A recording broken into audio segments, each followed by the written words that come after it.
One night, I was in the dream jungle.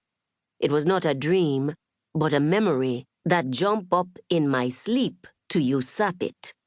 And in the dream, memory is a girl. See the girl. The girl who lived in the old termite hill. Her brothers, 3, who live in a big hut, say that the hill looked like the rotting heart of a giant turned upside down. But she don't know what any of that mean. The girl, she is pressing her lips tight in the hill's hollow belly. The walls are red mud and rough to the touch.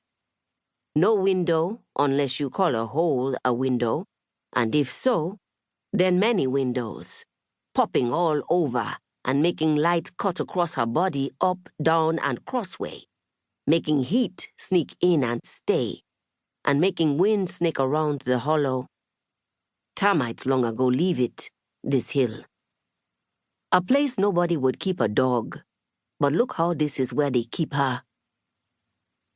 2 legs getting longer, but still 2 sticks. Head getting bigger, but chest still as flat as earth. She may be right at the age before her body set loose, but nobody bothered to count her years. Yet they mark it every summer, mark it with rage and grief. They, her brothers. That is how they mark her birth, oh. At that time of year, they feel malice come as a cloud upon them, for which she is to blame. So, she is pressing her lips together, because that is a firm thing.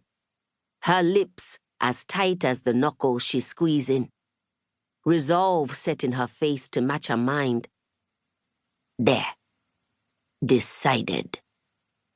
She is going to flee, crawl out of this hole and run and never stop running. And if toe fall off, she will run on heel. And if heel fall off, she will run on knee. And if knee fall off, she will crawl. Like a baby going back to her mother maybe. Her dead mother, who didn't live long enough to name her. With the small light coming and going through the entry holes, she can count days.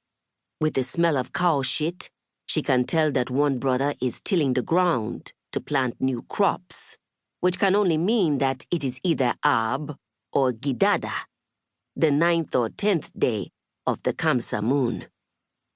With one more look around, she see the large leaf on which they dump a slop of porridge last evening.